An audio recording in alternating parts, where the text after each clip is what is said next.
Las ruinas de la ciudad romana de Segóbriga se encuentran en el oeste de la provincia de Cuenca, muy cerca de la autovía Madrid-Valencia, en el término municipal de Saelices, muy cerca de Tarancón y a unos 60 kilómetros de la capital conquense. El parque cuenta con un pequeño museo y un centro de interpretación donde se pueden contemplar diversos restos hallados en las distintas excavaciones, así como reproducciones de otros que se trasladaron bien al Museo Provincial de Cuenca o al Arqueológico de Madrid. El parque arqueológico es, sobre todo, romano, pero la ciudad está construida sobre castros celtíberos anteriores. Su máximo auge es de la época tardorrepublicana y comienzos del Imperio. La civilización visigótica continúa en la ciudad, que entrará en declive con la invasión musulmana a partir del 711, hasta que ya en el siglo XV los pobladores se trasladan a la vecina Saelices. Miguel Ruiz es el guía del museo.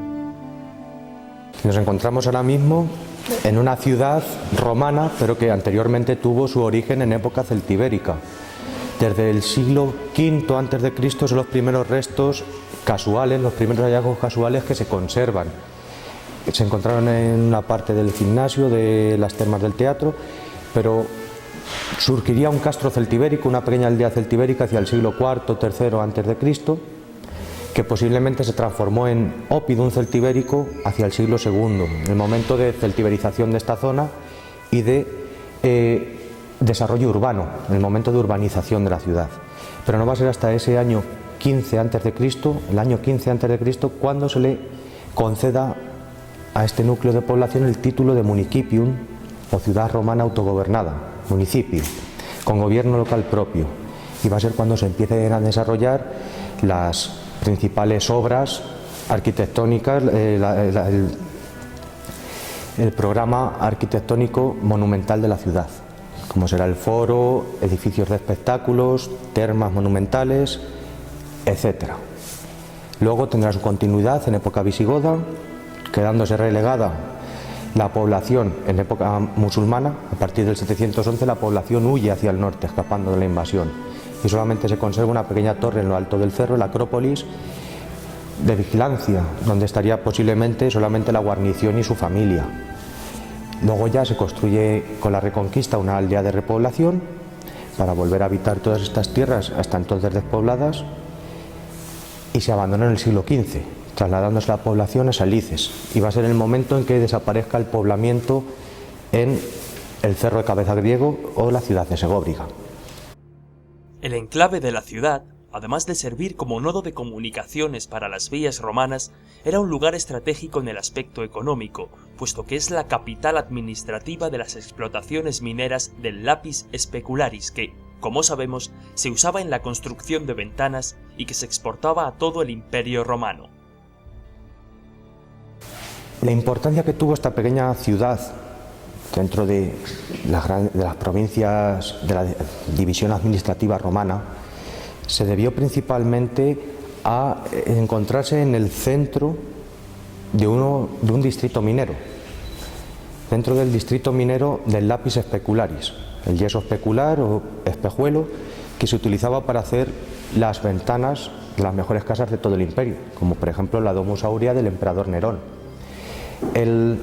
situarse aquí esta ciudad, ya se encontraba antes el núcleo celtibérico, pero el construirse esta ciudad y todos estos grandes edificios se debió principalmente al desarrollo económico que supuso esa minería,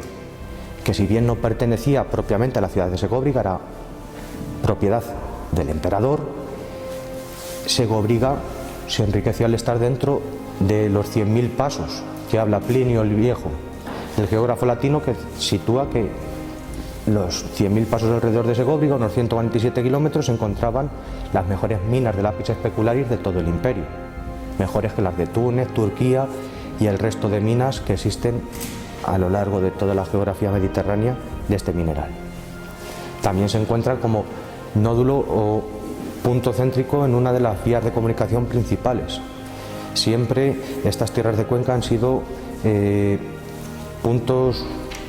centrales de vías de comunicación, principalmente de Levante al centro peninsular, y aquí nos encontramos que hacía parada la autovía 3 de época romana, por así decirlo, lo que sería la vía de Complutum de Complutum a Cartago Nova, desde Alcalá de Henares hasta Cartagena, uniendo el centro de la meseta con la costa del Levante, para iniciar ya el comercio al resto del Mediterráneo. El descubrimiento de la ciudad data del siglo XV, pero no es hasta época moderna que no despierta un interés real y se empiezan a hacer catas y excavaciones. Las primeras noticias en la época moderna son del siglo XVI, del año 1523, cuando Luis de Lucena, un médico alcarreño, empezó a documentar los hallazgos que se estaban produciendo aquí en el cerro. Es también la época en la que se empieza a construir el monasterio de Uclés. Este despoblado de cabeza de griego pertenecía a la Orden de Santiago y se otorga como cantera para extraer piedra y construir el monasterio. Se empiezan a desmontar los edificios y va a ser cuando empiezan a aparecer diversos hallazgos que se empiezan a escribir. Pero no va a ser hasta luego ya el año 1789 cuando comiencen unas excavaciones sistemáticas en la Basílica Visigoda y en otros puntos del yacimiento, a razón del interés que despierta esta ciudad ya en esa época del siglo XVIII. Durante toda la Edad Moderna aquí vienen visitantes y ya a partir de la creación de la Real Academia de la Historia empieza a desprenderse un gran interés por los restos de esta ciudad, que aún no se sabe cómo se llama, porque a la Segóbriga romana se la situaba en Segorbe, para hacer correlación entre el obispado de Segorbe con la antigua sede episcopal de Segóbriga, relacionándolo, cuando, como decía la historia sacra del padre Flórez. Pero a partir del 1789, cuando se empieza a excavar ya la basílica y aparecen las laudas o lápidas funerarias de los obispos de Segóbriga, ya aparece que son obispos de Segóbriga, episcopus segobrigense, es decir, obispo de Segóbriga, se sitúa ya aquí entonces esa antigua sede episcopal y por tanto la ciudad romana. La guerra civil paraliza también la vida en esta ciudad monumental en cuanto a las investigaciones sobre ella. Luego, las excavaciones durante el siglo XIX siempre hay excursiones, se van ampliando diversas partes y, como pasó en toda España tras acabar la guerra civil, se abandonan las excavaciones y aquí me parece que es en el año 1961 cuando el doctor Almagro Bas comenzó las excavaciones ya sistemáticas y desde entonces hasta hoy en día es cuando se han puesto en valor la gran parte de los monumentos. En la actualidad se llevan a cabo una serie de actuaciones para poner en valor el conjunto monumental. Actualmente dentro de la ciudad se está llevando a cabo la rehabilitación del criptopórtico norte del Foro, enmarcado dentro de lo que es el PLAMIZ, el Plan de Mejora de Infraestructuras Turísticas que patrocina la Diputación Provincial de Cuenca. La rehabilitación consiste en volver a recrear lo que sería el criptopórtico, un sistema constructivo por el cual, para ampliar un espacio sin tener que hacer un relleno de tierra, para salvar un desnivel, se crea una estructura abovedada, una habitación por así decirlo, igualando ese suelo cuadro que queda en la parte de arriba, igualándolo con el elemento que se quiere igualar, ampliando así en los desniveles el tamaño de, en este caso, el foro, que es para lo que servía, para ampliar el foro, ya que se acortaba por el aterrazamiento de las laderas del cerro. Entonces se amplía más, quedándose en los niveles inferiores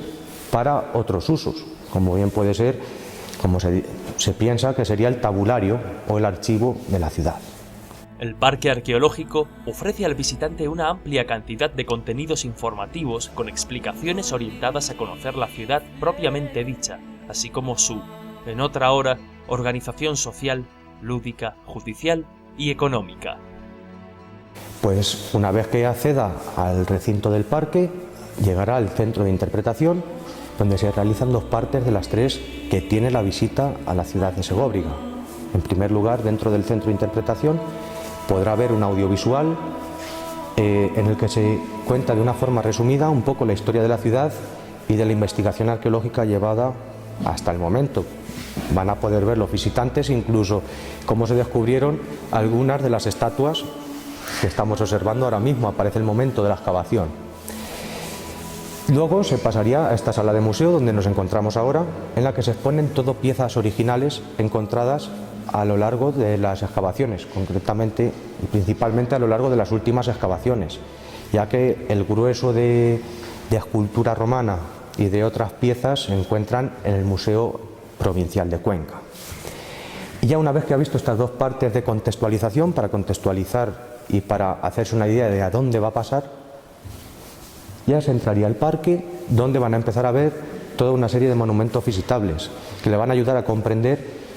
en qué consistía una ciudad romana, qué edificios eran necesarios para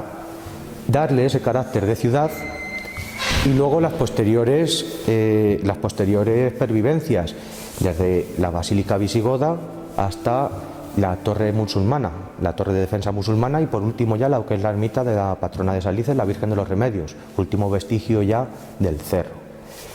Van a poder ir viendo los sistemas de canalización, tanto el acueducto para traer el agua como las cisternas o castella aquae, castillos de agua, en las que se depositaban y de las que se repartían el resto de edificios, además de las distintas cloacas y alcantarillados que se utilizaban para desahogar toda la ciudad. Van a ver los edificios principales de una ciudad romana, lo que es una ciudad administrativa, agrupados todos en la plaza del Foro. Van a ver la curia, que sería para nosotros hoy en día el ayuntamiento. Van a ver la basílica, un edificio que en época imperial sirve para hacer el comercio y también sirve como tribunal, e incluso en otras fechas o en otras circunstancias como templo del culto al emperador. Van a ver los edificios de ocio y de espectáculos, como son los tres grandes edificios, el teatro, el circo y el anfiteatro, además de otros edificios de ocio como son las termas, los dos conjuntos termales, las del teatro y las termas monumentales en lo alto de la ciudad. Van a ver la casa de uno de los procuradores mineros, uno de los funcionarios que controlaban el comercio del lapis specularis, y toda una serie de edificios restantes que les pueden hacer, incluso los cementerios, donde vivían los difuntos, necrópolis, ciudad de los muertos, los distintos rituales que a lo largo de los siglos los pueblos y las culturas que por aquí pasaron tuvieron de tratar a sus difuntos, desde la incineración en la época celtibérica y alto imperial, hasta luego ya la inhumación pagana de época tardorromana y las inhumaciones cristianas visigodas. Esto es lo que pueden visitar y pueden contemplar los visitantes que aquí lleguen a Segovia.